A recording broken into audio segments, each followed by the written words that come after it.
네, 여러분 반갑습니다. 2020 언리언 어린원 개념완성 통합사회 오늘 몇 번째 시간이죠? 네, 9번째 시간이고요. 반갑습니다. 신준우입니다. 네, 오늘은 테마 11 국제무역의 확대와 영향 그리고 자산관리와 금융생활 나가보도록 할게요. 특히 오늘은 좀 계산해야 될 부분도 있고 하기 때문에 오늘 그냥 살짝 좀 길게 할 겁니다. 네, 살짝 길게 갈 거니까 여러분들 정신 바짝 차려서 가도록 할게요. 자, 그럼 오늘 국제분업과 무역부터 들어가보도록 하겠습니다. 잠시만요. 자, 첫 번째 국제무역의 확대, 국제문화과 무역의 필요성부터 가보도록 합시다. 네. 자, 무역이라고 하는 것은요, 각 나라가 자신들이 생산한 상품이나 서비스를 다른 나라와 사고 파는 국제 거래를 말해요. 무역은. 네, 자, 국제분업은 각 나라가 무역을 전제로 특화하여 생산하는 것입니다. 자, 그러면요, 여러분 특화가 무엇인지 알아야 돼요.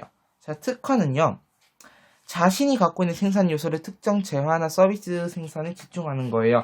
이거 제가 한번 적어드리도록 할게요. 자, 여러분 오른쪽에 이렇게 특화해서 한번 적어보도록 합시다. 특화해서 한번 적어보도록 할게요. 자신이 갖고 있는 생산 요소를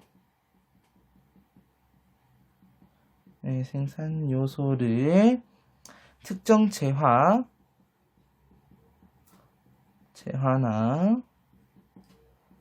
서비스 생산에 집중하는 것.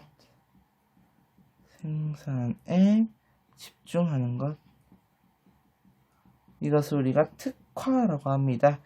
이 특화의 효과는요, 생산성이 증대되면서, 자, 자원을 효율적으로 사용할 수 있어요. 자, 그래서 여러분들 거기다가 빨간색으로 효과 이렇게 적어서 자원의 효율적 활용,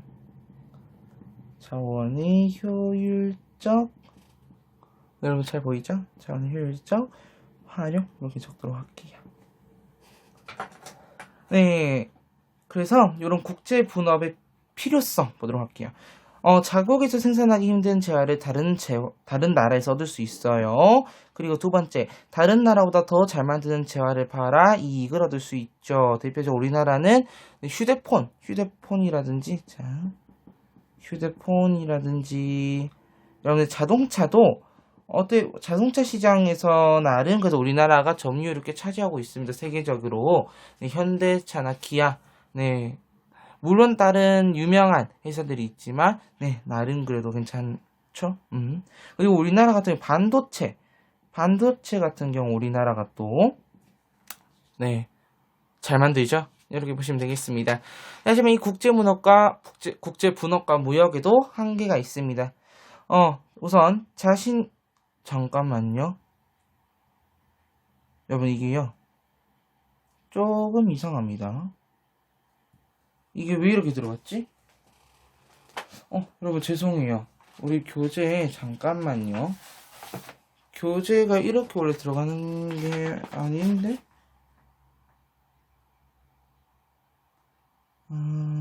네. 여러분 진짜 죄송합니다.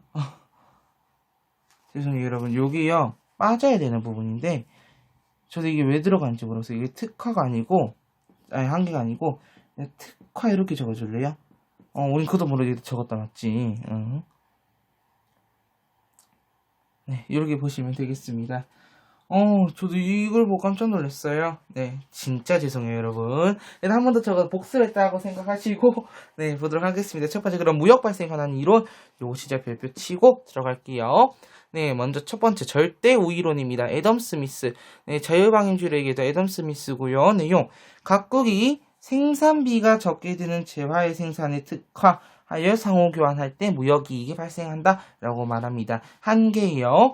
한 나라가 모든 재화 생산의 절대 우위 또는 절대 열의를 경우에 발생하는 무역을 자, 이거 좀 밑줄치고 설명하지 못한다. 즉, 한 나라가 모든 재화 생산에 있어서 절대 우위를 점하거나 절대 여의를 점할 그런 경우를 그런 경우에 발생하는 무역을 설명하지 못한다는 거예요. 그러면 절대 우위는 무엇이고 절대 열이가 무엇인지 보도록 합시다. 네, 첫 번째 절대 우위는요. 동일한 양의 생산물을 생산할 때 생산 요소의 투입량이 적은 상태 적은 것을 우리가 절대 우위라고 합니다. 자, 그 다음에 절대 열이 한번 보도록 할게요. 자, 절대 열이는요. 자, 동일한 양의 생산물을 생산할 때 생산 요소의 투입량이 많을 경우에요. 자, 그럼 여기서 말하는 우리 생산 요소가 무엇이냐라고 한다면 생산에 필요한 것, 자본, 노동, 토지 등이 여기에 포함되겠습니다. 자, 그럼 여러분 뒤로 넘어가서 157페이지 보도록 할게요. 이 절대 우위론과 이제 대비되는 이론이 네, 요거예요. 바로 비교 우위론입니다. 자, 그럼 비교 우위론 한번 정리해 보도록 할게요. 자, 비교 우위론은요. 다른 나라에 비해 더 작은 기회비용 네모. 자, 더 작은 기회비용으로 생산할 수 있는 재화의 생산에 특화하여 교환하면 양국 모두의 무역이익이 발생한다고 봐요. 자, 비교 우위의 재화는 여기서 포인트. 첫 번째, 자, 비교 우위의 재화는 기회비용이 작은 재화이고 2번, 교역의 범위는 교역이 발생하기 전 양국의 기회비용 사이에서 결정한다. 이 두 가지 보도록 합니다. 반드시. 자, 그럼 결정 요인. 자, 비교 우위의 결정 요인은 각국이 보유한 생산 자원과 기술의 수준으로 네, 우리가 봅니다. 자, 그러면 이제 전제 조건. 자, 여기도 전제 조건 발표하고 가도록 할게요. 첫 번째, 국가 간의 생산 요소의 이동이 없어야 합니다. 무조건 딱 한 개여야 된다는 거죠. 예를 들어, A국, 갑국이 있고, 을국이 있어요. 그럼 갑국은 무조건, 휴대폰을 생산해야 되고, 을국은, 네, 무조건, 예를 들어, 형광펜. 그래서 이들의 이동이 없어야 되고요. 그 다음에 2번 노동비용, 임금만이 생산비를 구성하고 있습니다. 그 다음에 두 나라가 두 가지 제품만. 네, 그래서, 요 얘기예요. 지금 제가, 이게 아니라 이 얘기를 하고 있었어요.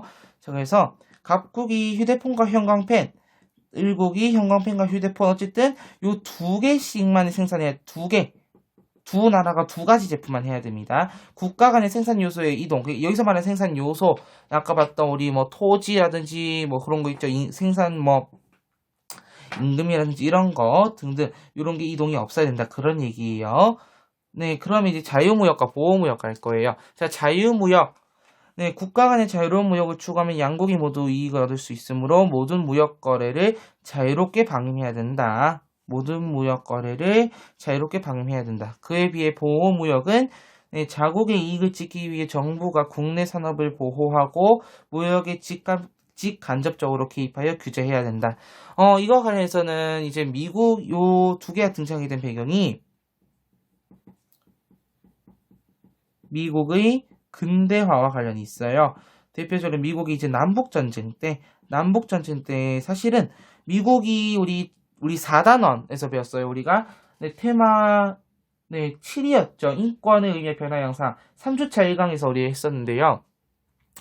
그때 우리 미국 독립선언은 1776년 7월 4일에 딱 발표하고 나서 그 뒤로 이제 결국은 독립전쟁에서 승리를 해서 1783년 파리 조약으로 독립을 승인받았다고 했습니다. 기억나요? 자, 그 독립을 승인받고 나서 미국이 사실상 이제 남부와 북부로 나뉘게 돼요. 이게 무슨 말이냐면 생산적인 경제적인 요소나 정치적인 요소로 인해서 남부와 북부로 나뉘는데 진짜 우리나라처럼 남한, 북한 이렇게 나뉜 건 아니고 하나의 국가인데 그런 식으로 이제 체제가 좀 나뉘어져 있었다라고 보면 돼요. 특히 남부 같은 경우는 자유무역을, 북부 같은 경우는 보호무역을 얘기했어요. 자, 남부가 자유무역을 얘기한 이유는 다음과 같아요. 첫 번째, 우선 남부는 농업 중심의 국가입니다. 그러다 보니까 다른 국가들과 자유롭게 무역을 하면은 우리가 갖고 있는 농산물을 팔고 저들이 갖고 있는 기계나 이런 거 있죠. 그런 걸 수입해 올 수 있잖아요. 그렇기 때문에 그래서 이들은 굉장히 자유 무역을 어쨌든 중시했고 그에 비해 북부는 한 산업화가 다 돼 있는 그런 상황인 거야. 그러다 보니까 이들은 만약에 이들이 잘못을 하게 된다면은 우리나라에 그러니까 북부에 있는 그런 공업 제품이라든지 그것보다 더 싸게 외국에서 들여올 수가 있게 되죠. 그러면은 자연히 네, 우리나라 안에 있는 거를 사용하지 않게 될 것이며 그러면은 어떻게 돼요? 밖에 있는 건 외국에 있는 걸 쓰게 되잖아요. 타국에 있는 걸 계속 쓰다 보면요. 우리나라 내수 경제가 살아날 수 없다라고 하는 측면이죠. 그래서 이렇게 대립하다가 결론 말씀드릴게요. 남북 전쟁은 이제 링컨 대통령의 노예 해방 선언, 우리가 게티스버그 선언 연설이라고도 하거든요. 선언이라고도 하고 그때 결국 이제 남북 전쟁에서 북부가 이기고 네, 링컨 대통령이 노예 해방 선언하면서 한동안 이제 보호무역 체제로 쭉 가게 된다라고 보시면 돼요. 자, 그럼 무역 확대에 따른 영향 보도록 합시다. 자, 무역을 확대함으로써 소비자는요, 다양한 상품이나 서비스를 낮은 가격에 소비할 기회가 늘어나요. 자, 우리나라에서 생산되지 않거나 비싸서 쉽게 얻을 수 있는 상품 등을 저렴하게 구매함으로써 소비 생활의 만족감이 높아진다. 국내 기업은, 자, 규모의 경제 네모. 규모의 경제가 실현되고 외국 기업과의 경쟁 과정에서 국내 기업의 효율성과 생산성이 높아진다. 자, 규모의 경제는요. 생산량이 늘어남에 따라 제품 단위당 평균 생산비가 하락하는 것. 이것이 바로 무엇이다? 규모의 경제다라고 보면 되겠어요. 자, 그 다음에 국가 보도록 하겠습니다. 자, 국가는요. 무역을 통해 앞선 기술에 접근이 쉬워지고요. 기술에 대한 접근이 쉬워지고 자, 그 다음에 문화교류가 활성화되어 문화 발전에 이바지한다 라고 보면 되겠습니다. 이거는 무역 확대 긍정적인 영향이고 이제 무역 확대에 따라서 부정적인 영향도 당연히 있겠죠. 첫 번째, 경쟁력을 갖추지 못한 국내 산업과 기업의 불안입니다. 자, 저렴한 수입품으로 인해 경쟁력을 갖추지 못한 국내 산업 기반이 흔들림에 따라 일자리가 축소되는 등 사회적 불안을 가져올 수 있고요. 그 다음에 무역 의존도 심화. 무역 의존도를 먼저 봐야 될 것 같아요, 여러분들이. 자, 무역 의존도란 한 국가의 경제가 어느 정도 무역에 의존하고 있는가를 나타내는 지표예요. 네, 각국의 GDP에서, 자, 각국의 국내 총생산인 GDP에서 무역액, 수출액 플러스 수입액이 차지하는 비율을 나타냅니다. 이런 무역의 확대는 국가 간 상호 의존도를 심화시키고 국민 경제의 자율성을 침해할 수 있어요. 세 번째, 국가 간의 빈부격차가 확대됩니다. 선진국과 개도국 간의 무한 경쟁으로 국가 간 빈부격차가 심화될 수 있어요. 그래서 잘 사는 국가, 못 사는 국가, 흔히 여러분들 선진국, 후진국 이렇게 나누기도 하죠. 여기 보면 되고, 그 다음에 참고 꿀팁에 네, 자유무역협정 FTA 보도록 하겠습니다. 네, 특정 국가 간의 배타적인 무역 특혜를 서로 부여하는 협정으로서 지역 경제 통합의 한 형태이다. 우리나라도요. 우리나라 같은 경우도 한미 FTA가 체결되었었죠. 한미 FTA 체결된 지 꽤 됐어? 한 5년 됐었나요? 5년인가 4년인가 됐었던 것 같은 5년, 6년? 5, 6년 됐을 거예요. 한미 FTA가 체결된 적이 있다. 자, 그 다음에 다양한 금융자산 보도록 합시다. 자, 의미. 금융기관의 자금을 예치하고 이자를 받는 금융상품을 예금이라고 합니다. 네. 수익성이 상대적으로 낮아요. 하지만 자산을 안정적으로 네, 운용할 수 있어요. 제가 이제 여러분들께 통장을 보여드릴까 해요. 통장을 좀 보여드릴까 생각을 했어요. 맨 처음에. 근데 안 될 것 같아요. 개인정보들이 있잖아. 못 보여주지. 다른 게 이제 설명드릴게요. 제가 통장이 한 2개 내지 3개 정도 3개 있어요. 제가 통장이 3개 있는데 통장에 보면 이제 제가 돈을 좀 넣어 놓으면은 이자가 들어오잖아요. 이자가 진짜 얼마 없어. 이제 결산 이자 이렇게 해가지고 들어오는 게 한 통장에 제가 한 100만 원 정도 돈을 넣어 놓잖아요. 그러면은 결산 이자가 얼마더라? 78원이었나? 어떤 데는 네 이자가 좀 많이 나오는 데 같은 경우는 한 152원 뭐 이렇게 지켰던 적도 있었던 것 같고요. 어떤 데는 78원. 네, 그래서 내가 100만 원 넣어놨다 해도 이자가 그것밖에 안 나와요. 실제로 이제 이런 뭐 이자 가지고 생활한다 라는 사람들은 완전 통장이나 돈을 엄청 많이 넣는 사람들의 이야기고요. 실제로는 그것밖에 안 돼요. 그래서 이자를 통한 수익은 상대적으로 낮아요. 하지만 내 돈을 안정적으로. 그래서 여러분들이 주식에 투자하는, 왜 우리 그런 말 쓰잖아. 뭐 주식에 투자해서 망한 사람, 뭐 도박에서 망한, 도박은 아니지. 네, 어쨌든 주식해서 망한 사람들. 네. 많잖아요. 그러니까 이 주식은 굉장히 위험하죠. 뒤에 나서 배울 거예요. 자, 어쨌든 이 예금의 종류는 첫 번째 요구부 예금과 저축성 예금으로 나뉘어요. 요구부 예금은 자유롭게 입출금할 수 있어요. 그래서 여러분들이 보통 체크카드가 요 통장으로 많이 이용이 되거든요. 여러분들이 돈을 뽑고 싶을 때 뽑을 수 있고, 네, 넣고 싶을 때 넣을 수 있고, 그리고 체크카드는 그 들어가 있는 돈을, 가서 뽑고 이렇게 불편하니까 카드로 만들어 놓은 거 바로 통장에서 네, 돈이 인출되죠. 카드를 긁으면. 그 다음에 저축성 예금입니다. 네, 일정 금액의 돈을, 일정 금액, 예를 들어 제가 10,000원이라 해볼게요. 자, 10,000원. 자, 일정 금액의 돈을 계약기간 동안, 계약기간 2년이라 해보겠습니다. 네, 그러면요. 자, 동안 맡겨두기 때문에 요구불 예금에 비해 수익성이 높다라는 거. 자, 그럼 10,000원을 제가 한 달에 10,000원씩 넣을 거예요. 한 달에 10,000원. 이거를 2년 동안 했을 때 얼마죠? 내 통장에 쌓이는 거는 24만 원이에요. 맞죠? 근데 거기에 붙여지는 이자가 들어있잖아. 그래서 일반적으로 예금에 비해서 요구불 예금에 비해서 수익성이 높다고 얘기하는 거고요. 자, 아래 정기예금과 정기적금 보도록 하겠습니다. 네, 정기예금은 은행에 일정 기간 돈을 맡기고 계약 기간 후 맡긴 돈과 그에 대한 이자를 돌려받는 상품. 정기적금은 네, 사실상 이제 제가 요거를 좀 잘못 설명하긴 했네요. 요거 여러분들 좀 헷갈리게 제가 설명했는데 제가 잘못 설명했습니다. 다시 설명할게요. 자, 요거는 제가 지금 정기예금에 관한 설명을 한 거고, 저축성 예금은 무엇이냐면은, 딱, 예를 들어 150만 원이다.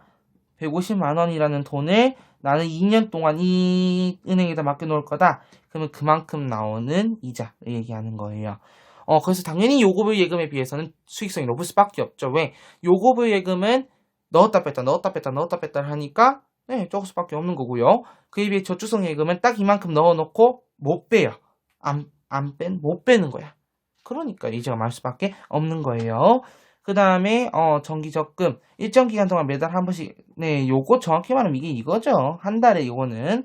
자, 한 달에 10,000원씩 2년 동안 납부했다. 그에 대한 이자가 돌려받는데 이건 정기적금이고, 정기예금은 일정 기간 돈을 맡긴다. 역시나 150만 원 맡기고, 네, 그런 식으로 하는 거예요. 그래서 여러분들이 저축성 예금하고 정기예금을 좀 헷갈려 할 수 있어요. 그거 두 개는 좀 차이를 두도록 합시다. 두 번째, 주식 갈게요.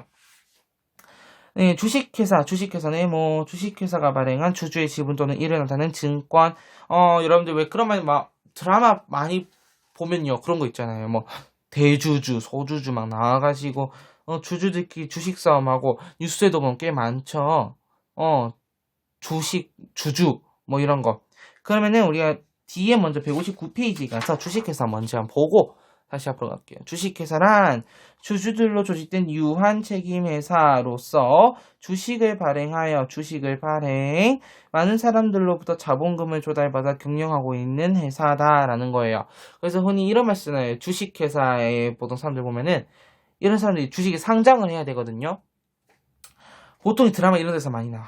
좀 착한 사람들이 이제 그 나쁜 사람들이 이 회사를 차지하려고 할 때 이 회사는 우리 것이 아닙니다. 뭐 주주분들, 우리 이사님분들의 모두의 회사입니다. 뭐 이렇게 말을 하죠.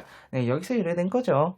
즉 자신들의 돈으로 출발했을지는 모르나 그것을 상장을 하게 되면은 즉 주식회사로 가게 되면은 다른 여러 사람들로부터 자본금을 조달받는 거잖아. 네. 그렇기 때문에 당연히 뭐예요? 그렇지. 내 회사가 아닌 거지. 자, 다시 앞으로 넘어와서 특징 봅시다. 자, 특징. 자, 이 주식은요, 배당금을 받을 수 있고요. 시세 차익을 누릴 수 있어서 높은 투자 수익률을 기대할 수 있어요. 자, 높은 투자 수익률. 하지만, 주식 가격 변동에 따른 원금 손실이 발생할 수 있어요. 대부분이 이제 주식으로 망했다라고 하는 사람들의 특징이 이렇게 하다가 망한 거예요. 그렇기 때문에 여러분들은 주식 안 하도록 합니다. 주식 투자를 하다가 가장 위험한 경우도 제가 많이 봤어요. 이제 주식을 어떤 분이 딱 주식을 했는데, 맨 처음에 좀 잘 올라가요. 많이 올라가. 진짜 막 주식에 관한 사실 그런 속담 아닌 속담? 네. 관용어들이 많죠. 관용구들이. 점점 천정부지 가격이 치솟다가 어느 순간 확 떨어질 때가 한 번 있어요.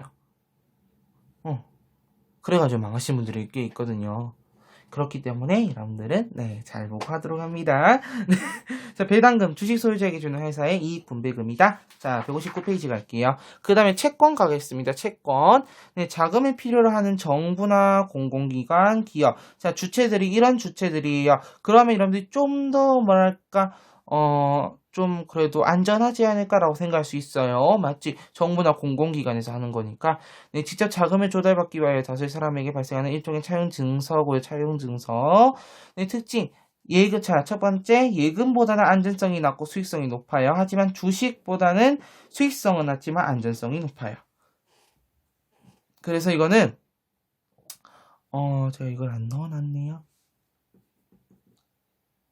이건 여기, 우리 필기노트 가서 제가 좀 정리하도록 할게요, 이 파트는. 그래서 우리 채권 같은 경우, 자, 그래서 예금이 제일 낮고요. 수익성도 낮고, 안전성도 낮고. 그 다음에 주식 같은 경우는 안전성은 낮으나, 이거 이렇게 정리하지 말고, 여기다 따로 표로 정리해 봅시다. 자, 어떻게 할 거냐면요.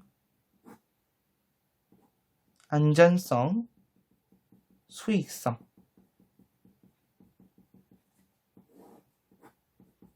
높고, 낮고.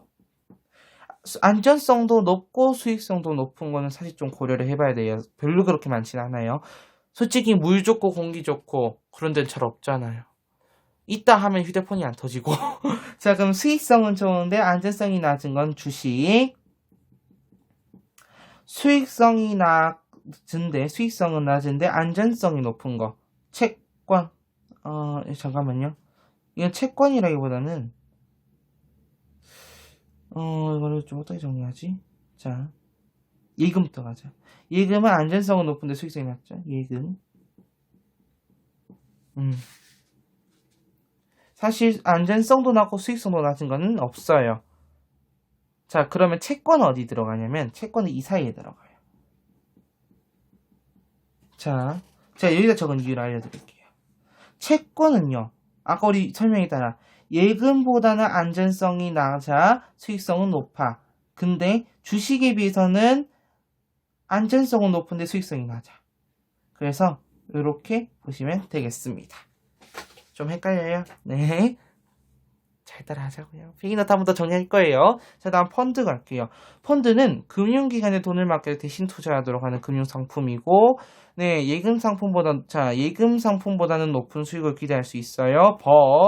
자, 자산 운용의 결과 원금 손실이 발생할 수 있습니다. 이거는 유의하셔야 되겠네요. 그 다음 보험은 장래에 예상되는 위험, 사망, 상해, 화재, 교통사고 같은 이런 위험을 보험회사에 전개하는 대가로 보험료를 납부해요. 그래서 얼마, 이런 식으로 하죠. 보험 같은 경우도 여러분들 이제 많이 들어놓으면 좋긴 좋아요. 하지만 특히 이제 나이대와 그 연령대와 성별에 따라서 좀 더 비싼 경우도 있고 싼 경우도 있으니까 잘 고려해서 해야 되겠고요. 그 다음 연금. 노후 생활의 안정을 위해 필요한 자금을 적립하여 노령, 퇴직 등의 사유가 발생했을 때 급여를 지급하는 상품입니다. 우리나라 같은 경우는 대표적으로 이제 국민연금이 가장 대표적이죠. 국민연금. 그리고 요 위에 같은 보험은 의료보험 같은 거라든지 이런 이제 공공적인 서비스의 보험도 있고 아니면은 이제 여러분들 또 따로 보면은 이제 3땡 화재 그런 거 있죠. 메리트 화재 이런 거 있지. 그런 거 보면 되겠습니다. 그래서 우리 자산관리의 원칙 첫 번째 안전성, 수익성 그리고 유동성. 제가 안전성, 수익성 먼저 가는데 안전성, 수익성 뭔지 알죠? 유동성은 뭐냐면은 현금으로 쉽게 바꿀 수 있는 정도예요. 예금은 그냥 가서 돈 뽑아오면 돼요. 요금을 예금의 경우에. 저축성 예금이나 정기 예금 적금은 조금 힘들 수 있어. 하지만 요금을 예금은 금방 할 수 있고. 주식 같은 경우는 금방 돈 빼기는 조금 힘들죠. 이게 장이 마감되면은 돈을 빼낼 수가 없잖아. 나중에요. 자, 이거 미리 말씀드릴게요. 그냥 이 회사의 주가가 떨어져. 점점 떨어져. 나중에는 상장 폐지될 수도 있거든요. 그래서 주식을 투자했을 때 정보가 왜 중요하냐면은 이 주가가 점점 떨어지다가 나중에 장이 마감돼. 그러면 내가 돈을 뺄래도 뺄 수가 없어. 근데 장이 마감됨과 동시에 상장이 폐지가 돼. 그러면은 나는 내 돈을 찾을 수가 없고 그 주식은 산산조각이 된 거야. 주식 조심하셔야 돼요. 그래서 자, 자산관리비에 고려할 사항. 네, 아까 봤던 금융상품의 안전성, 수익성, 유동성, 현재 수익과 자산의 규모, 미래에 필요한 자금의 종류와 규모, 물가 상승률 이 정도 네, 고려하시면 되겠습니다. 자, 그 다음 160페이지 생애주기별 과업 및 금융설계 보도록 할게요. 자, 생애주기 이렇게 나뉘어지고요. 자, 제가 여러분들이랑 그래프를 좀 하나 그려야 되거든요. 여러분들이 좀 그릴 수 있는 장소를 마련해 주세요. 네, 그릴 수 있는 장소를 조금 마련해 주세요, 여러분. 자, 제가 좀 여러분들과 같이 그려야 될 것 같아요. 자, 요 그래프는 여러분들이 이제 나중에 우리 봤을 때 정말 유용하게 쓰일 그래프이기 때문에 자, 여러분들은 저와 이제 같이 그래프를 그리도록 하겠습니다. 이렇게 하고 자, 이렇게 제가 지금 그래프가 완전 직선 아니고 자, 요거는 생애 주기에 관한 그래프입니다. 자, 우리 X축은 생애 주기고요. 생애 주기. 자, Y축은 소득과 소비입니다. 자, 우리는 첫 번째 파트 유소년기, 그다음 두 번째 파트 청년기, 그 다음에 세 번째 중장년기, 그리고 네 번째 노년기, 이렇게 네 파트로 나눠서 보도록 할게요. 자, 저는 이제 파란색으로 자, 여기를 어떻게 할 거냐면은 유소년기 이렇게 해서 이렇게 한번 그려볼까요? 이렇게 그릴 거고요. 네, 그 다음에 빨간색은 청년기부터 시작을 해서 노년기 이렇게 그릴 거예요. 이렇게 그릴 거예요. 자, 이렇게 그렸을 때 비교를 좀 합시다. 첫 번째, 자, 제가 지금 칠하고 있는 파트 좀 보도록 할게요. 자, 파란색 선은 무엇이냐면은 파란색 선은 소비고요. 파란색 선은 소비. 그 다음에 빨간색 선은 소득입니다. 빨간색은 소득. 자, 그럼 이렇게 봤을 때, 자, 유소년기부터 해서 청년기. 자, 왜냐하면요, 청년기가 몇 살까지예요? 우리가 보통 이제 15세부터 청년기로 보거든요. 근데 잠깐만, 우리가 흔히 중장년기라고 부르면은 대략 30세부터가 되겠고, 노년기라 부르는 시점이 65세부터예요. 자, 이게 왠지 중요해요. 자, 0세부터 15세와 15세부터 64세, 그리고 65세 이상. 이렇게 나눈 이유 설명하겠습니다. 자, 만 15세에서 64세의 경우에 생산 가능 인구죠. 생산 가능 인구이기 때문에 소득이 발생해요. 이때만. 생산 가능 인구이기 때문에 소득이 이때 발생하고요. 그럼 0에서 15세와 65세 이상은 물론 소득이 발생할 수도 있기는 하겠지만 이때는 없고 여태는 있을 수 있겠지만은 실질적으로 이때에 비해서는 소득을 그렇게 많이 발생시킬 수는 없습니다. 자, 그러면 이제 보도록 할게요. 유소년기에서 청년기는 어떤 상황이야, 지금? 아직 소득이 없어요. 이 시기는, 자, 제가 이걸 요 시기는 요 시기를 제가 달아 하겠습니다. 자, 가의 경우부터 먼저 정리를 좀 하도록 하겠습니다. 자, 가의 경우에는요, 아직 소득은 없습니다. 소득이 없으나, 네, 여전히 소비는 있네요. 소득은 없고 소비는 있습니다. 나 볼까요? 자, 나 잠깐 볼게요. 나는요, 소득이 소비를 넘어섰어요. 자, 즉, 소득이 소비를 넘어섰다. 여전히 소득과 소비도 있고요. 이때 이제 자금이 모일 때야. 그래서 이때 자금 형성기가 되겠습니다. 자금 형성기. 자, 그 다음에 다로 가보도록 할게요. 자, 다로 가면요. 소비가 이제, 소득은 없죠. 소득은 없어. 소득은 없고 소비는 있어. 하지만 우리가 축적해 놓은 자금이 있습니다. 즉 노후자금이죠. 그 노후자금을 가지고 생활할 수 있습니다. 그래서 여러분들 이 그래프 정도는 반드시 기억을 하고 가도록 합니다. 자, 그럼 이제 생애주기별 발달 과업, 아동기, 네, 저는 유소년기라 적었죠. 자, 아동기 학교 교육을 통해 사회생활에 필요한 지식과 기술을 습득한다. 자아 정체성 형성하고 진로 탐색한다. 그 다음에 청년기, 이때부터 본격적으로 이제 직업, 취업과 능력 개발, 중장년기, 직업인으로서의 역할 수행하고 가족을 구성한다. 노년기, 은퇴하고 노후 생활. 이렇게 보면 됩니다. 그리고 아래 이제 금융 설계 파트도 있는데요. 이 파트가 크게 중요하진 않으나 요거는 반드시 보고 가셔야 돼요. 원칙 관련해서. 자, 현재 소득 플러스 미래에 변화할 소득까지 고려해야 되고요. 자, 장기적인 관점에서 소비와 저축을 해야 되기 때문에 이게 핵심이 되겠습니다. 자, 그럼 이제 필기노트 빈칸 채우기로 한번 들어가 보도록 할게요. 자, 첫 번째. 자, 각 나라가 자신들이 생산한 상품과 서비스를 다른 나라와 사고받는 국제거래를 무역이라고 합니다. 자, 의미 볼게요. 자, 각 나라가 무역을 전제로 특화하여 생산하는 것을 우리가 뭐라 불러요? 아까 우리 맨 처음에 봤던 개념이에요. 국제분업이라고 합니다. 자, 필요성. 생산이 힘든 재화를 타국에서 얻을 수 있다. 타국보다 더 잘 만드는 재화를 팔아 이익을 얻을 수 있다. 자, 예시 하나만 적을까요? 반도체. 적을 수 있겠고요. 그 다음에 무역에 관한 이론. 첫 번째, 애덤 스미스의 무슨 이론입니까? 절대우위론이죠. 절대우위론.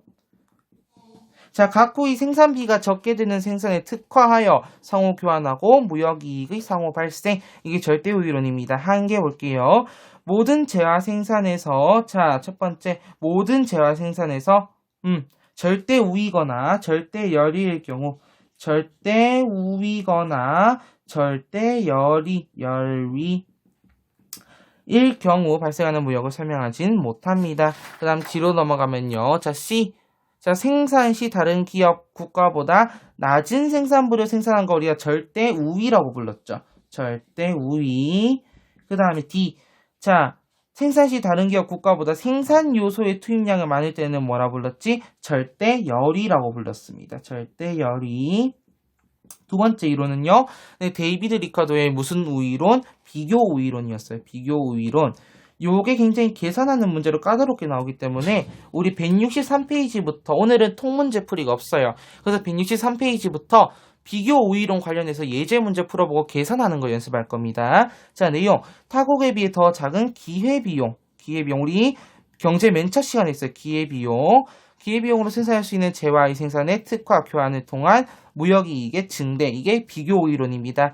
자, 이때 비교 우위의 제한을 다시 한번 말할게요. 기회비용이 작은 재화를 얘기합니다. 자, 교역의 범위. 교역 발생 전 양국의 기회비용에서 결정하고요. 의의, 국제분업, 무역의 기초 이론, 그리고 자유무역의 이론적 근거가 됩니다. 자유무역의 이론적 근거. 자, 무역 확대에 따른 영향. 첫 번째, 긍정적 영향. 소비자한테는요, 네, 다양한 상품과 서비스를 저가에 소비할 기회가 많아져요. 그리고 국내 기업 같은 경우는 무엇을 실현해요? 그렇지, 규모의 경제. 자, 우리 규모의 경제가 뭐였지? 생산량이 증가하면 제품 단위당 평균 생산비가 감소하는 거 얘기했습니다. 규모의 경제를 실현할 수 있고, 외국 기업과의 경쟁 속에서 국내 효율성을 증대시킬 수 있다. 자, 국가는 선진기술 접근에 용이하다. 자, 그 다음에요. 부정적 영향. 네, 경쟁력이 없는 기업과 국가의 불안, 그리고, 네, 무역 의존도가 심화됩니다. 무역 의존도. 국가의 국내 총생산 GDP 중에서 무역액, 즉 수출액 플러스 수입액이 차지하는 비중을 얘기했습니다. 이러한 무역 의존도가 심화되면 국민 경제 자율성을 침해한다. 그리고 국가 간의 빈부격차가 증가한다. 보면 됩니다. 자, 이어서 이제 두 번째 필기노트. 이 파트가 원래는 교과서상으로는 소단원 2개예요. 그렇기 때문에 필기도 원래 두 파트로 나뉩니다. 자, 다양한 금융자산, 예금. 네, 금융기관의 자금을 예치하고 이자를 받는 상품이었어요. 자, 특징. 수익성은 낮아요. 수익성은 낮으나 자산을 안정적으로 운용할 수 있다는 점. 자, 첫 번째는 요구불 예금입니다. 요구불 예금. 자, 요구불 예금은요, 자유로운 입출금이 가능합니다. 그래서 무엇이 커요? 그렇지, 유동성이 큽니다. 유동성이 크다. 우리 아까 봤던 유동성, 다른 말로 뭐라고 불렀지? 환금성. 같은 말이고요. 두 번째, 저축성 예금. 자, 저축성 예금의 경우에는 일정 계약 기간 돈을 맡기기 때문에 네, 요구불 예금에 비해서 수익성이 큽니다. 이렇게 보면 되겠고, 자, 원래 우리 배울 때 정기 예금, 정기 적금도 배웠지만 그 내용은 필기하지 않도록 하겠습니다. 그 다음에 주식 갈게요. 자, 주식은 누가? 주식회사가 발행한 주주의 지분이나 이를 나타낸 증권이고 고수익, 고위험입니다. 그래서 여러분들 잠깐 그래프를 저랑 함께 좀 참고를 해야 될 것 같아요. 또, 네, 그래서 경제 파트가 조금 여러분들 헷갈리는 게 그래프가 많아서 헷갈려하는 사람들이 많거든요. 자, 저랑 같이 오른쪽에 바로 그래프 하나 그리겠습니다. 자, 오른쪽에 X축, Y축 잡고요. 여기 X축에는 위험, 그리고 Y축에는 수익, 이렇게 할게요. 자, 그래프가 어떻게 형성되냐면은, 요렇게 형성돼요. 요렇게. 어디서 많이 본 그래프죠? 네, 무리함수 그래프는 아니고요. 무리함수 그래프랑 좀 비슷하네. 자, 여기 0이라고 봤을 때, 자, A 지점, B 지점, C 지점, 요렇게 보겠습니다. 자, C 지점 같은 경우가 바로 고위험, 고수익이죠. 바로 여기 들어가게 대표적으로 주식과 같은 게 되겠고요. 네, A와 B 사이에 들어가는 요 파트가 주로 이제 저위험, 저수익이기 때문에 채권이나 정기 예금이 들어갑니다. 자, 주식의 특징. 네, 주식은요, 무엇이 있어요? 그렇지, 배당금이 있어요. 배당금. 네, 배당금이 있다. 높은 수익률이 가능하기 때문에, 네, 주식을 선호하는 사람들도 있지만, 원금 손실이 가능하다는 점, 시세 차이. 그래서 주식은 위험하다. 자, 그 다음에 채권 가겠습니다. 네, 자금을 필요로 하는 기관들이 직접 자금을 조달받기 위해 다수의 발행하는 차용 증서를 채권이라 부르고요. 자, 예금과 비교했을 때 안전성은 낮고 수입성이 높습니다. 수입성이 높다. 그리고 주식과 비교했을 때 안전성이 높고요. 수익성은 낮아요. 이렇게 채권은 예금과 주식을 차례차례로 비교해야 된다. 우리 아까 그렸던 표 다시 한번 그려볼까요? 자, 안전성과 수익성으로 봤을 때 높고 낮음을 비교했었습니다. 자, 첫 번째 칸과 네 번째 칸은 비워주시고요. 자, 안전성이 낮고 수익성이 높은 거는 주식이라 했고, 네, 수익성이 낮고 안전성이 높은 건 예금이라고 했습니다. 이 사이에 들어가는 게 채권이라고 했죠. 자, 그 다음 네 번째 펀드 가보도록 할게요. 펀드.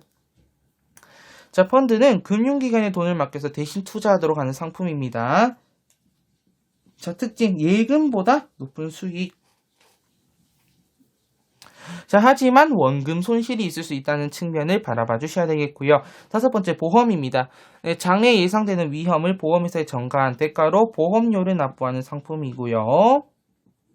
자, 연금, 노후의 안정을 위해 필요한 자금을 적립, 노령, 퇴직의 사유가 발생할 시 급여를 지급받는 상품을 네, 연금이라고 합니다. 자, 그럼 우리 뒤에 필기도 마저 가보도록 할게요. 자산관리 파트 필기 들어가 보도록 하겠습니다. 네, 162페이지고요. 자, 자산관리, 저축 투자를 통한 금융자산의 관리. 네, 판단 기준 첫 번째, 원금 이자의 네, 보건이 아니고 보전 가능 정도죠. 네, 원금과 이자의 보전 가능 정도. 뭐라 불러요? 안전성이에요. 안전성. 자, 두 번째 B. 네, 가격 상승, 이자, 수익 기대 정도. 수익성입니다. 세 번째, 자산의 현금화 가능 정도. 네, 이거는 유동성 되겠습니다. 자, 그래서 여러분들, 자, 저랑 잠깐만, 요 파트에서 요런 문제가 출제될 수도 있어요. 자, 저랑 같이 보도록 하겠습니다. 자, 저랑, 네.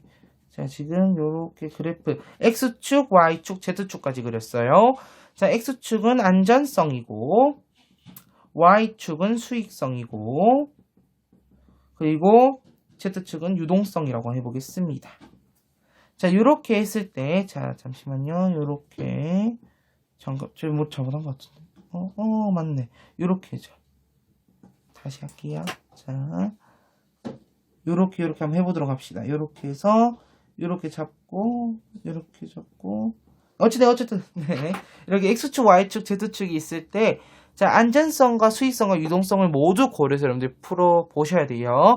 요거는, 사실상 기출된 적도 없고, 이제 여러 문제집에 많이 등장한 적은 없으나, 요런 식으로 나올 수 있다라는 거를 비교하셔야 됩니다. 자, 고려사항 패스하고 생애주기 갈게요. 자, 유소년기 소득 없고 소비 있다. 우리 아까 그래프 그린 거, 네, 기억하셔야 됩니다. 요 파트는 패스하고, 자, OX로 풀어보는 문제풀이 바로 가도록 할게요. 1번. 자, 비교 우위는 상대적인 개념으로 절대 우위가 없는 나라에서도 비교 우위를 갖는 상품이 존재한다. 자, 여러분들 요거 헷갈릴 것 같아요. 맞죠? 이거 문천지 다시 한번 읽어보도록 하겠습니다. 자, 비교 우위는 상대적인 개념이므로 절대 우위가 없는 나라에서도 비교 우위를 갖는 상품이 존재한다. 잠깐. 자, 절대 우위가 없는 나라에서 비교 우위가 존재할까요? 첫 번째. 네, 존재합니다.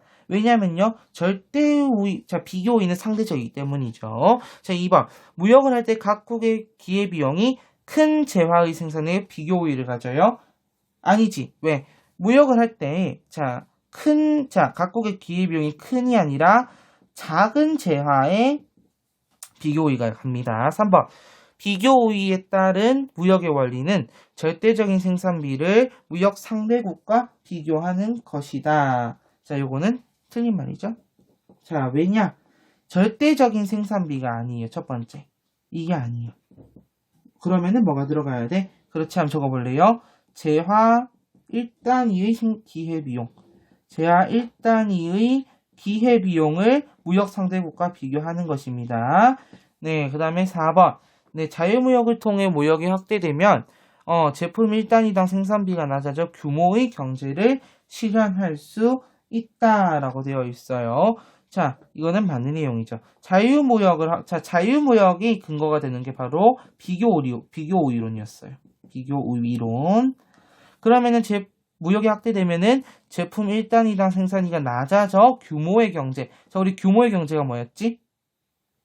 자, 생산량은 증대되는 데 비해 평균 단위당 생산비가 감소되는 거죠. 규모의 경제 실현할 수 있다. 5번. 은행의 정기 예금은 예금자 보호제도의 적용 대상이다.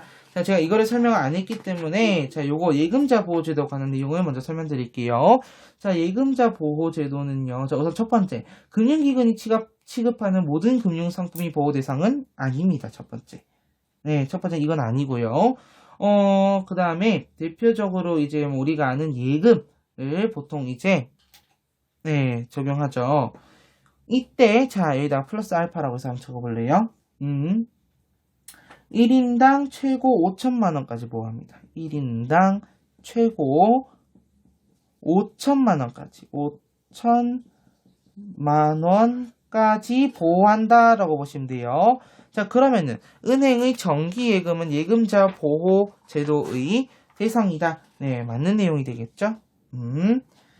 자, 그 다음에 7번. 채권은 주식과 달리 배당 수익을 누릴 수 있는 상품이다. 자, 여러분 이거 잘 보셔야 되는데요. 자, 요게 지금 나 7번 먼저 풀었네. 7번 풀고 위로 올라갈게요. 자, 배당 수익이라는 말, 즉 배당금이 있다는 얘기잖아. 배당금이 있다는 건 무조건 뭐예요? 주식입니다. 배당금이 있다는 주식으로 가야 돼요. 채권은 배당금 없어요. X고요. 자, 6번 문제도 풀게요. 자, 예금은 주식에 비해 수익성이 높지 않고 낮은 상품입니다. X 되겠고요. 8번. 주식은 예금보다 고수익, 고위험 상품으로 분류된다. 맞죠? 자, 그러면 여기 채권을 넣어볼게요. 채권을 넣었을 때도 예금보다는 고수익, 고위험이에요. 자, 그러면은 주식은 채권보다라고 했을 때 주식은 채권보다 고수익, 고위험. 채권은 주식보다 저수익, 저위험. 이렇게 가는 거예요. 이렇게 잘 갈 수 있어야 됩니다. 그럼 뒤에 163페이지 가보도록 할게요. 자, 여기서부터 여러분들과 이제 저와 함께 계산을 해야 되는 문제입니다. 같이 계산 가보도록 할게요. 예제 1입니다. 자, 다음은 각 재화 1단위 생산에 필요한 노동량이다. 자, 갑국, 을국, 쌀, 기계. 자, 첫 번째, 갑국과 을국의 생산 요소는 노동뿐이며 생산 요소는 노동뿐이래요. 각각 720명의 근로자가 있다. 두 번째, 갑국과 을국이 생산하는 재화, 두 나라가 생산하는 재화는 두 개밖에 없죠. 두 제품밖에 없죠. 이렇게 가야 된다 했습니다. 우리 아까 했어요. 비교 오이론 할 때 전제 조건에서 세 번째, 양국의 생산 가능 곡선이 직선이다라는 말이 무슨 의미인지 여러분들께 설명을 좀 드리도록 하겠습니다. 자, 생산 가능 곡선은요. 자, 이렇게 한번 땡겨서 적어볼게요. 생산 가능의 지점을 얘기하는 겁니다. 생산 가능의 지점을 얘기한다. 즉, 쌀 몇 명, 기계 몇 명, 이것의 총체를 얘기하는 겁니다. 이렇게만 적고, 그럼 첫 번째, 기계비용의 비교부터 가보도록 할게요. 자, 기계 한 대당 필요한 쌀의 가마수는 5분의 6가마다 이렇게 적혀 있는데, 이걸 어떻게 구하는 거냐면은, 자, 쌀이, 자, 여기서부터 잘 봅니다. 쌀이 10명, 기계가 12명이야. 우선 총 몇 명인지부터 먼저 구해놓으세요. 22명이다. 22명. 여기, 잠깐만요. 22명. 그리고 여기는 17명. 그래서 이게 요거는 나라별로 나와야 됩니다. 나라별로. 자, 그래서 1번 기회비용. 자, 그래서 계속 할 거예요. 쌀 한 가마라고 했을 때, 쌀 한 가마를 생산할 때, 내가 쌀 한 가마를 생산하려면은 기계를 몇 대를 포기해야 되냐 이거야. 자, 그럼 어떻게 구할까? 요거를 보고 구하는 거지. 12로 나눠보세요. 12로 나눠보면은, 자, 12로 나눠보면은, 기계 한 대당 필요한 쌀의 가마수는 5분의 6가마다 라고 나오지. 12로 나눠봐. 그러면 기계는 하나 1이 되고 쌀은 12분의 10이 돼요. 그래서 여기에 5분의 6가마가 들어갈 수 있는 거고, 여기는 반대로 얘를 1로 만들어줘. 1로 만들어주려면 10을 나눠야 되겠지. 그러면 여기는, 그렇죠, 여기는 만들어줘야 되니까 6분의 5대. 쌀 한 가마를 생산하려면은, 그렇지, 기계는 5분의 6대. 마찬가지로 나눠주면 되는 거예요. 그럼 8분의 9, 여기는 8분의 9대, 여기는 9분의 8가마, 이렇게 적을 수 있는 거죠. 자, 그럼 아래 보도록 합시다. 각국의 경우 쌀 한 가마를 생산하기 위해서는 기계 6분의 5대의 생산을 포기해야 되고요. 일국의 경우에 쌀 한 가마를 생산하기 위해서는 기계 8분의 9대의 생산을 포기해야 됩니다. 자, 쌀의 비교 우위와 기계의 비교 우위를 볼게요. 자, 쌀의 비교 우위, 각국의 경우에는 각국의 경우에 쌀의 비교 우위를 보면요. 각국은 쌀의 비교 우위, 기계 몇 대, 쌀 한 가마를 생산하기 위해서는 기계 몇 대, 6분의 5대를 포기해야 되죠. 그에 비해 일국은 쌀 한 가마를 생산하기 위해서 기계 몇 대를 포기해야 돼요? 그렇지, 기계 8분의 9대를 포기해야 돼요. 그러면은, 자, 여기서 우리가 비교 우위는 기회비용이 작은 쪽이 있다 했어. 6분의 5가 커요? 8분의 9가 큽니까? 8분의 9는 1을 넘어서잖아? 그럼 이렇게 커. 그러면 쌀의 비교 우위가 있는 곳은 갑국이구나 라고 볼 수 있는 거고, 자, 기계의 비교 우위를 보도록 할게요. 자, 갑국은 기계 한 대를 생산하기 위해서 쌀이 몇 가마를 포기해야 돼요? 쌀 5분의 6가마를 포기해야 됩니다. 그에 비해 을국은 기계 한 대를 생산하기 위해서 쌀을 몇 가마를 포기해야 돼요? 9분의 8가마를 포기해야 돼요. 자, 5분의 6이 커요? 9분의 8이 커요? 5분의 6이 1이 넘어가니까 이렇게 가겠죠. 그러면은 기계의 비교 우위는 을국에 있구나 라고 보는 거예요. 자, 3번 특화 및 교환. 따라서 갑국은 쌀 생산의 특화, 을국은 기계 생산의 특화에서 각각 수입과 수출을 합니다. 자, 무역이익의 계산 4번 발표할게요. 이거를 많이 헷갈려 합니다. 자, 가정. 네, 조건이라고도, 우리 이거 조건이라고 수정할게요. 가정이라 하지 말고 조건이라고 수정하겠습니다. 네, 갑국, 을국에는 각각 720명의 근로자가 있으며 쌀과 기계 교환, 자, 요거 핵심. 쌀과 기계 교환 비율은 1대1. 자, 무역 전의 상태를 먼저 보도록 할게요. 무역 전에는 갑국은 쌀 36가마, 기계 30대를 생산하고 소비를 했어요. 근데 그리고 을국은 쌀 40가마, 기계 45대를 생산 소비했어요. 자, 이걸 알 수 있는 게 있어. 자, 어떻게 하냐면은 쌀 36가마는 기계의 12명에 곱하기 3을 한 거고요. 기계 30대는 쌀 10명의 3배를 한 거야. 이거는 아까 봤던 우리 기회비용 계산과 관련이 돼 있고요. 역시나 이것도 같은 방식으로 하면 됩니다. 기계의 8명의 5배, 얘는 쌀 9명의 5배를 한 거예요. 근데 무역 후 상태, 자, 이게 핵심. 자, 생산, 소비, 수출 이익을 모두 고려해야 합니다. 자, 그러면 이제 갑국은 쌀 생산에 특화를 했어. 그러면은 이제 나는 쌀을 1대1의 비율로 해야 되니까 내가 적어도 36가마를 소비를 해야 되니까 36가마, 72가마를 생산을 해요.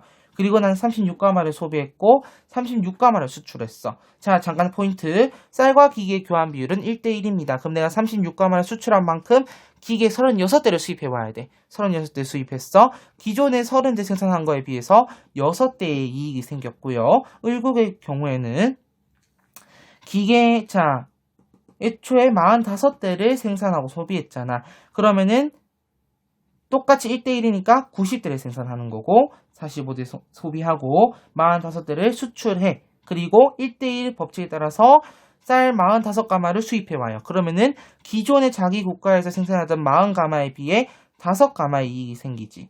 자, 아래 리카도의 비교 이론의 전제 조건을 우리 아까 봤기 때문에 자, 이제 빨리 푸는 법을 좀 알려드리도록 할게요. 이렇게 다 적고 할 수는 없잖아.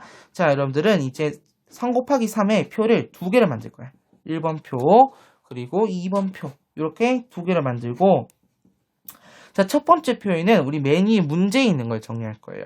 자, 갑국과 을국에 쌀과 기계가 있다. 그럼 여기에 10명, 12명, 9명, 8명이 있고, 자, 나라별로 총 노동량을 계산하는 게 있습니다. 노동량을.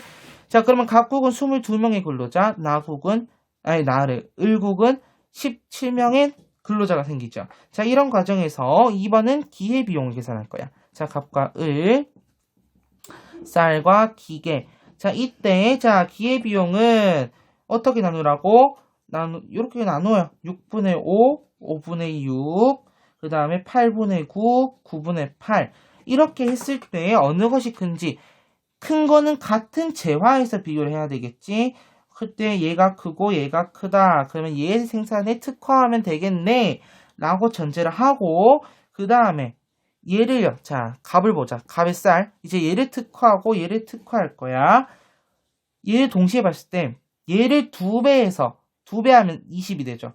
얘를 2배 하면 16이 되죠. 즉 3배를 할 때는 더 생산을 못한단 말이야. 이 노동량을 가지고는. 자, 그럼 어떻게 계산한다? 아, 2배로 생산하면 되겠구나. 그러면은 쌀을 기존에 36가마를 생산했으면 72가마를 생산하면 되겠구나. 자, 그럼 이렇게 했을 때 포인트.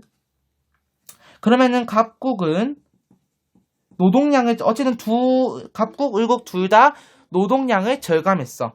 자, 갑국은 2명, 을국은 1명의 노동량을 절감했다라고 볼 수 있는 거죠. 자, 그러면 이제 164페이지 예제 2번 한번 가보도록 할게요. 자, 예제 2번 문제. 자, 예제 2번 문제 한번 가보도록 합시다.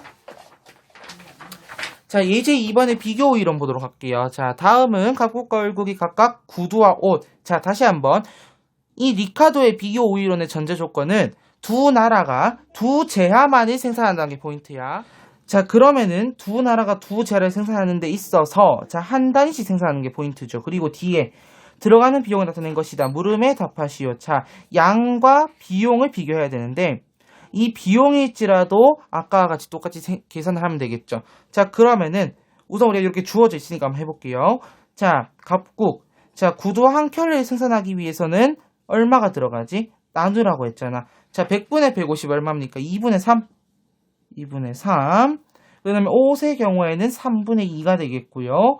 자, 그 다음에 을국에서 구두와 옷은? 자, 구두는 2. 그리고 옷은 얼마입니까? 2분의 1이 되겠습니다. 자, 그럼 이렇게 됐을 때, 자, 같은 재화에서 기회비용을 계산하라고 했어. 같은 재화에서 기회비용을 계산하라고 했습니다. 그러면은 2분의 3과 2 중에 2분의 3은 1.5죠. 어떤 게 더 작아? 그렇지, 구두가 더 작아. 그러면은 구두에 있어서는 갑국이 비교 우위를 가지게 돼요. 그럼 따라서 자, 갑국은 구두에 있어서 비교 우위를 갖게 되고요. 을국 같은 경우는 한번 볼까? 자, 옷의 비교 우위를 먼저 계산해 봅시다. 2분의 1과 3분의 2 중에 어떤 게 더 작아? 2분의 1 당연히 더 작지. 그러면은 여기는 당연히 뭐가? 옷에 대해서 비교 우위를 갖는다고 보면 되겠습니다. 사실 여기서 무역이익을 더 계산할 수도 있지만 무역이익은 패스하고 자, 넘어가서 165페이지로 가보도록 할게요. 자, 역시나 165페이지도 나왔습니다. 이것도 우리 두 번으로 나눠서 풀어볼 거야. 첫 번째는 적혀있는 요거대로 풀어볼 거고 두 번째로는 우리 아까 봤던 3 곱하기 3의 x 우리 샵표로 한번 풀어보도록 할게요. 자, 그럼 첫 번째. 자, 다음은 갑국과 을국의 x제와 y제를 한 단위씩 생산하는 데 드는 생산비를 나타낸 것이다. 각국이 비교 우위 상품을 특화하여 교환했을 때 무역이익은 얼마인가? 단, 교역 조건은 1대1이다. 교역 조건 1대1인 거 핵심 잡고 가도록 할게요. 자, 그럼 1번 기회비용 비교부터 가보도록 하겠습니다. 자, 항상 어떻게? 기회비용은 자, 8분의 10 얼마입니까? 8분의 10. 그렇지. 2로 나눴을 때 4분의 5. 그 다음에 y제는요. 나누면 5분의 4가 되겠고요. 자, 을국의 경우에는요. 자, 12분의 10 얼마예요? 6분의 5고 여기는 5분의 6이 되겠네요. 자, 그럼 이렇게 봤을 때, 자, 갑국과 을국의 경우, 자, 기회비용이 어느 게 적어요? 자, 갑국은, 그냥 바로 표시해보자, 빨간색으로. XJ 한에서 갑국과 을국을 봤을 때, 을국이 작고요. YJ의 경우에서는 갑국이 작습니다. 자, 그럼 이렇게 봤을 때, 갑국의 경우에는, 그렇지, 갑국은 YJ가 기회비용이 작다라는 거. 을국은 네, XJ가 작다. 그럼 바로 2번까지도 해결되겠죠, 바로. 그러면은 XJ의 비교 우위는 을국이고요. 을국이 가지게 되고요. YJ에서 비교 우위는 갑국이 가지게 됩니다. 그러면은 따라서 특화 및 교환, 갑국은 YJ 생산에 특화되고 을국은 XJ 생산에 특화된다라는 게 핵심이죠. 자, 각각 수입과 수출한다. 그럼 이제 무역이익의 계산, 이거 포인트 아주 어렵다고 했어요. 자, 조건 XJ와 YJ의 교역 조건은 1대1이다. 자, 갑국은 XJ 얼마만큼 생산해야 돼요? 자, 그렇기 때문에 요거를 계산하려면은 어쨌든 이 표를 보면 더 쉽게 계산할 수 있잖아. 샵표. 딱 샵만 쓰면 돼요. 1, 2. 자, 다시 한번 쓰겠습니다. 갑을 XY, 갑을 XY 가보도록 할게요. 자, 갑부터 가겠습니다. 갑 우선 데이터 다 채우고 가는 겁니다. 10, 18, 10이고, 네, 이거는 기회비용이니까 4분의 5, 5분의 4, 6분의 5, 5분의 6입니다. 자, 이때 첫 번째, 자, 기회비용 작은 것부터 표시하고 가자 했어요. 자, 6분의 5, 5분의 4 이렇게 표시를 하고, 자, 그 다음에 내가 갑에서 총 얼마인지 계산하라 했잖아. 18, 22달러다. 달러다. 자, 그러면 볼게요. 이제 기회비용이 작은 거에 있어서 우리가 특화를 하면 되는 거죠. 자, 그러면은, 나는 이제 작은 거, 8달러, 10달러, YJ, 원래는 갑국은 XJ와 YJ를 생산하는 데 있어서 각각 10달러, 8달러를 써서 18달러를 썼어, 이제. 근데 1대1의 교육 조건을 위해서는 내가 하나를 쓰고 하나는 수출을 해야 되잖아. 그러기 위해서는 어떻게 해야 되지? 그렇지, 바로 요거 YJ를 2배로 생산해야 돼. 2단위를 생산해야 된다는 거야. 그러면은 8달러의 2단위는 얼마예요? 16달러죠. 그러면은 이 사람들은 몇 달러의 이익을 본 거야? 2달러의 이익을 본 거고, 반대로 XJ의 경우에서도, 그렇지, XJ의 경우에서도 10달러인데, 이제 이걸 2단위를 생산하면 20달러니까 2달러의 이익을 본 거야. 자, 그러면은 무역 전의 상태에 다시 돌아가서 채울게요. XJ는 10달러. 그리고 YJ는 8달러로 생산 소비를 했는데, 8달러로. 자, 을국의 경우 이제 을국은 10달러, 12달러야. 근데 무역 후의 상태를 반드시 잘 봐야 되겠지. 자, 무역 후에, 자, 갑국의 생산은 얼마를 생산했지? 8달러에 2단위예요. 2단위. 그러니까 16달러고, 소비는 얼마 있으니까 내가 하나 써야 되니까 8달러를 소비했습니다.